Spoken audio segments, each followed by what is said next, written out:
ஏன் சின்ன பொண்ணு, நீ போட்டு வந்த அணுகுண்டு இந்நேரம் வெடிச்சிருக்கல? வெடிச்சிருக்குமாவா? இந்நேரம் அந்த வாத்தி வீட்ல பூகம்பமே வந்து வீடே ரெண்டா பொளந்திருக்கும்.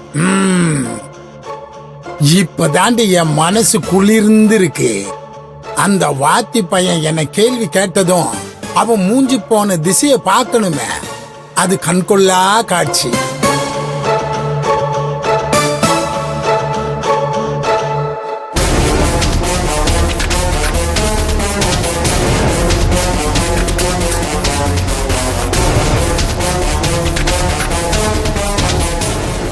பூ ஒன்று புயலானது, அப்படியே விஜயசாந்தி மாதிரியே வராப.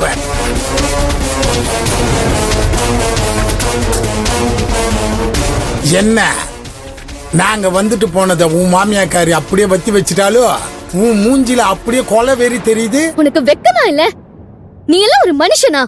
மனுஷனா இருக்கிறதுனாலதான் மனசு பொறுக்காம வந்து கேட்டேன்.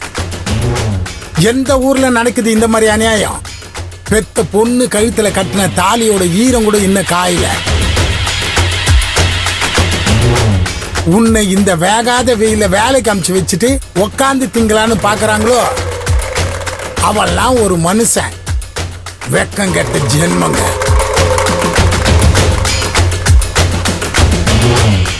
உன்னை மகாராணி மாதிரி வாழ வைப்பேன்னு எங்க கிட்ட எல்லாம் பொய் பேசி ஏமாத்தி கூட்டிட்டு போய் உன்னை வேலைக்கு அமுச்சு விட்டுருக்கான் பாரு அந்த பெரிய மனுஷன். நீ திரும்பவும் அந்த துணி வியாபாரம் பண்றத பார்த்ததும் என் இதயமே ஒரு நிமிஷம் அப்படியே நின்னு போச்சு. என் தங்கத்தை ஏன் இப்படி வாட்டி வதக்கி எடுக்கிறாங்களே நியாயம் கேட்டு போனேன். உன்னை நான் பெத்தவனா அவங்கள நான் கேள்வி கேட்டேன். நரம்பில்லாத நாக்குல எது வேணாலும் பேசலான்னு பேசாத. மீனா வயசுல நான் இருந்தப்போ அவள மாதிரி என்னையும் நீ படிக்க வைக்கல. பொடிச்சு கிழிச்சது போதும்னு வீட்டோட இருக்க சொல்லிட்ட. இதே என் மாமன் கால்ல போய் விழுந்திருந்தா என்ன ராணி மாதிரி நான் ஆசைப்பட்டது படிக்க வச்சிருக்கோம். ஆனா அவர் முன்னாடி நீ தலகுனிய கூடாது, நீ அவமானப்படக்கூடாதுன்னு தான் நானே வேலைக்கு போய் சம்பாதிச்சு படிச்சேன். உங்க எல்லாரையும் நான் பாத்துக்கிட்டேன்.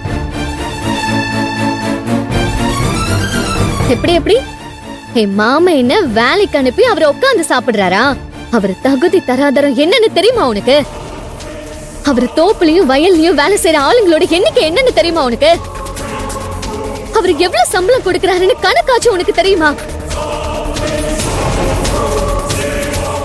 இங்க பாரு, தெரிஞ்சா நீ இங்கேயே தலை சுத்தி கீழே விழுந்துருவ. அவரை நினைச்சா ஊரையே கூட்டி விருந்து வைக்க முடியும். அவரு ஏன் காசுல சாப்பிடணும்னு என்ன தலையெழுத்தா?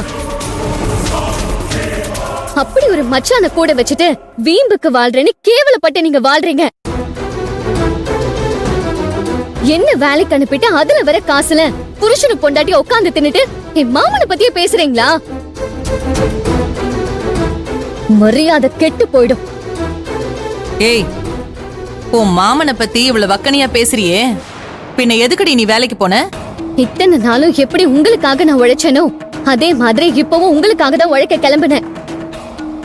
அப்போ நாங்க தான் உன்னை வேலைக்கு போய் சம்பாரிச்சு கஞ்சி ஊத்துன்னு கேட்டோமோ? ஏன் ஏன் புருஷனு பொண்டாட்டியும் எதுக்கு இப்படி ஒண்ணும் தெரியாத மாதிரி நடிக்கிறீங்க? என்ன மாதிரியே படிக்க பணம் கொடுக்காம மீனா வாழ்க்கையும் பாழாக்க பாத்தீங்க. வாய் பேச முடியாத புள்ள பூச்சு யாருக்கிட்ட கேக்குறதுன்னு கேட்காம தவிச்சு போய் நின்னா. ஏன் நிலைமை அவளுக்கும் வந்துடக்கூடாதுன்னு தான் நீ பெத்த பொண்ண படிக்க வைக்கதான் நான் சம்பாதிக்கவே கிளம்பிருக்கேன். பெத்த அப்பம் பட்ட கடனை புள்ள அடைக்கலாம், ஆனா ஒரு பொண்ணா இருந்து நீ பட்ட கடனை நான் அடைச்சேன். ஆனா நான் கல்யாணம் முடிஞ்சு போனதுக்கு அப்புறமும் அந்த கடன்காரனை ஏன் வீட்டுக்கு அனுப்பி என்ன அசிங்கப்படுத்த நினைச்சீங்கல்ல? அது எனக்கு அசிங்கம் இல்ல, உங்களுக்கு தான் அசிங்கம்.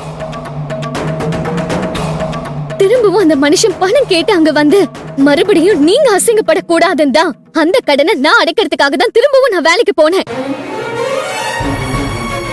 நான் திரும்பவும் வியாபாரத்துக்கு போறேன் மாமான்னு சொன்னதுக்கு அவர் எப்படி துடிச்சு போயிட்டாரு தெரியுமா? ஏதாவது வேணும்னா என்கிட்ட கேளுன்னு கெஞ்சினாரு. நான் தான் சுயமரியாதையோட வாழணும், ஏன் பிரச்சனைய நானே பாத்துக்கிறேன் மாமான்னு சொன்னேன்.